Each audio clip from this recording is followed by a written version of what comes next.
If you're an HBAR holder, there is some shocking news about the decentralization of HBAR that you're going to want to hear. I know right now in the news, on the crypto Twitter, on the YouTube, HBAR is the hottest thing because number goes up. But when number goes up, people usually get blinded and they don't really understand what is going on behind the scenes or how it can affect them as an investment decision. Now, I think HBAR is cool. I think it's got a lot of cool things going on with the hash graph technology, kind of like the DAG structure mixed in with the ABFT and the gossip to gossip protocol.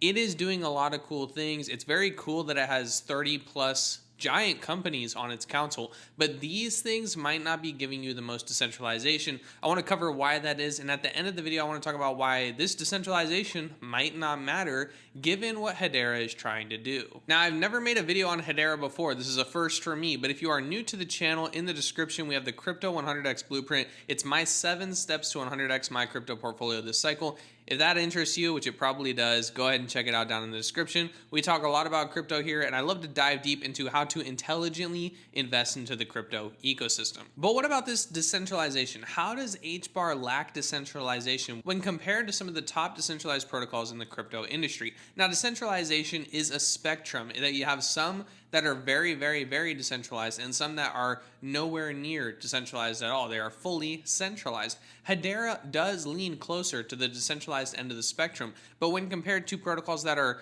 the highest levels of decentralization, it fails in a few key categories, in my opinion, from my viewpoint. Decentralization is a very hard thing to kind of understand, and you can have multiple places where it succeeds and it fails. So by the end of this video, you're going to understand that, yeah, Hedera has decentralized ledgers and is decentralized, but when you compare it to the top decentralized protocols, it does not pass the same levels of test and the same level of rigor. The first thing is going to be the consensus mechanism. So we have this lightning fast hash graph DAG gossip to gossip protocol, but this is also paired up with asynchronous Byzantine fault tolerance. Now, the Byzantine fault tolerance is kind of this idea that you have to have a way to trust people and have honest actors. You need the HBAR validators to be honest. But the problem with BFT style and ABFT style consensus mechanisms is that they have a lower threshold of how many nodes can be compromised or how much of the total stake can be compromised before somebody could theoretically take over the chain. For BFT style protocols,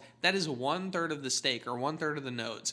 If somebody came in and took control of 1/3 of the nodes or 1/3 of the total stake, they would be able to control kind of what HBAR is doing and validate transactions and decide what the blockchain processes through. Compared to some other chains, a 51% attack is the lowest available attack that other chains have. And so BFT style consensus within their consensus protocol does lower the threshold of attack where proof of stake can get messy. Now, overall, I think Hedera is secure. I think it does have security measures, and I think something like a 31 or a 33% attack would be rare and would be very hard and very costly. And I think that with Hashgraph and with the gossip to gossip and with these companies running these nodes, you do have less of a percentage chance. But there is always a chance that 1/3 of the companies controlling the governing council or 1/3 of the group decide that they want something different. We see it happen in government all the time. We see it happen in business all the time.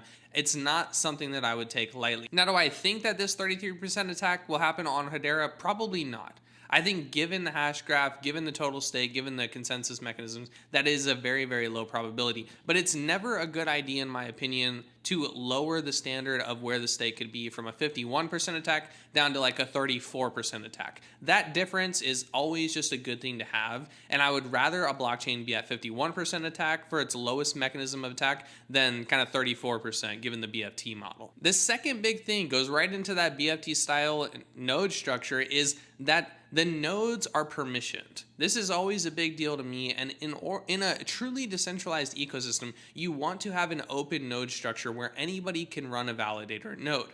Now, I know that there are mirror nodes and other nodes that can be run on Hedera, but the big thing is validator nodes. You want anyone in the world to be able to batch transactions and process blocks to the chain in order to have a fully decentralized fair ecosystem. You're giving some of those trade-offs by only having 30 plus, at the maximum 39 validators on Hedera, and it makes it much more easy for one node or multiple nodes to become compromised compared to an open node structure where you have thousands of validator nodes doing thousands of transactions. Trust me, I've seen that Hedera is moving to permissionless nodes in the future, but I don't really like when blockchains say that they are going to do something or say that something is happening. I want to see the proof. I want to see what is happening now. And those kind of things where things are supposedly coming or supposedly down the line, I think it will take much longer than people think, because I think the companies will want to maintain the blockchain and the Hedera Council will want to maintain the blockchain and make sure that things are more secure and leading up in the vision that they have before they allow anyone to run a validator node.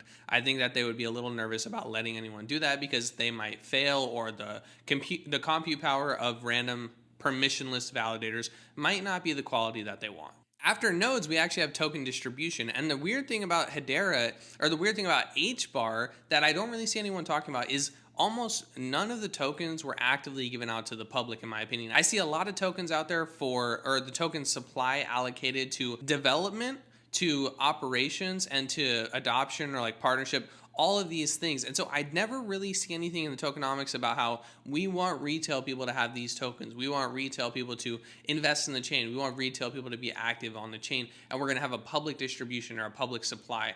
I see a lot of money going to development, operations, roadmap, advisory, partnerships, all of these things, which are great. They're absolutely fantastic. But in a truly decentralized ecosystem, in my opinion, you want to be able to let people join the ecosystem without much friction, without much effort, without much collusion of who has tokens. When you put all of these tokens in Hedera's hands or in council members' hands, it makes it much harder for normal people to interact with the chain, and this pushes me to believe that Hedera is a much more enterprise-focused chain. The last part is a biggie. When you have a council running a blockchain, the Hedera Council specifically is in charge of deciding what happens on the chain. Now, in a truly decentralized ecosystem, everyone who owns HBAR would have a say or have the ability to vote or have the ability to disagree with council members. That's not the case here in Hedera. The council members actually vote on updates and fees and policies, much like leaders of a modern day government would.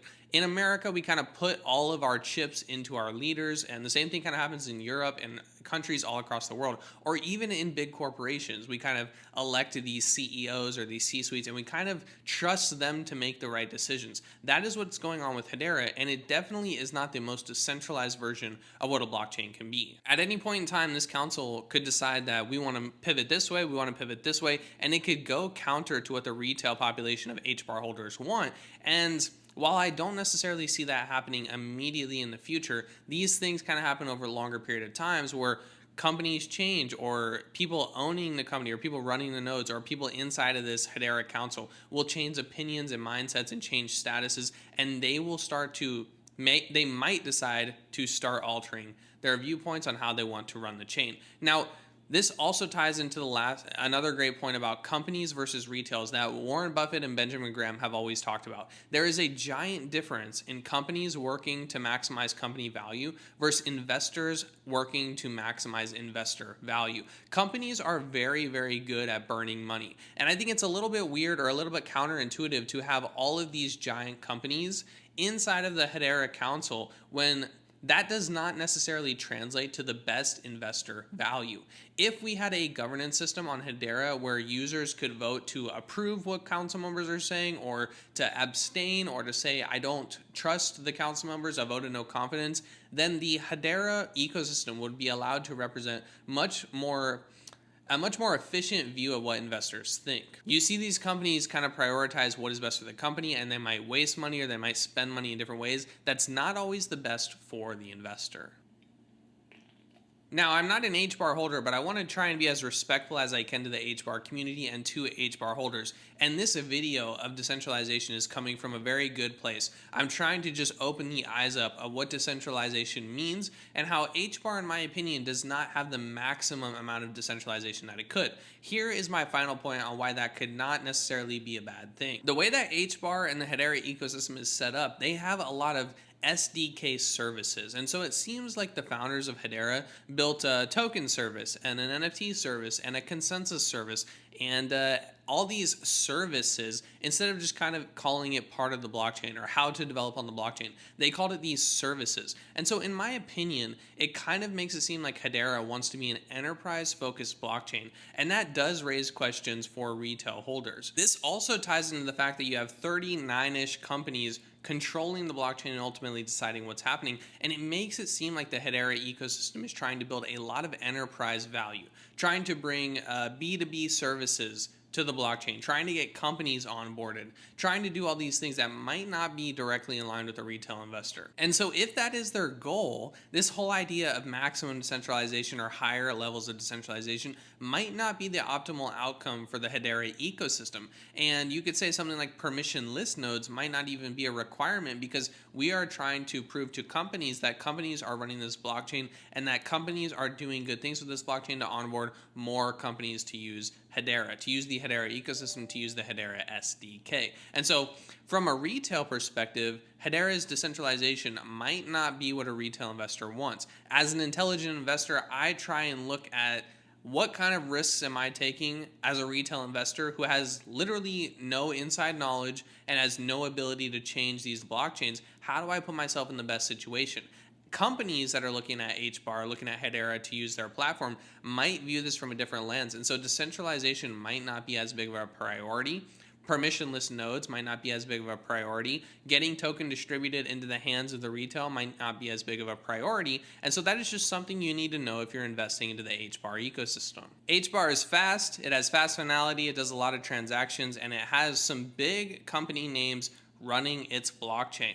But I do think retail investors should always question, what is the best case scenario for me, and what kind of risks am I taking by investing into a company or a blockchain that is essentially run by companies? I raise this as a thought question because there's always going to be things that companies do that investors don't agree with. And as an HBAR holder, you are effectively an investor. I do think that the ledger is distributed. I think that the ledger is decentralized, and it is decentralized because it's across 39 different countries or 39 different companies and nodes and their own computers, right? So I know people are going to say, well, HBAR is decentralized because it's spread across the world, right? It's a global blockchain. And I do agree, but I do not agree that it has the maximum levels of decentralization that a retail holder should be focusing on in order to best protect their assets. Do I think HBAR goes up? Yes. Do I think people make a lot of money on it? Yes, I absolutely do. I think the same thing for ICP, Solana, Cardano, Bitcoin, Ethereum, all of these things, right? It's just a good thought question to always consider what you're investing in and what this means. And I think people might overlook it a little bit in the HBAR community. Let me know in the comments if you think I'm right or I'm wrong, or if you think HBAR is massively decentralized or massively centralized. What is your opinion? How long do you think it takes to get some permissionless nodes? If you haven't gotten the Crypto 100x blueprint, it's in the description. And yeah, I hope you enjoyed the video. If you made it this far, please like and subscribe. We'll definitely see you in the next one for more HBAR focused content.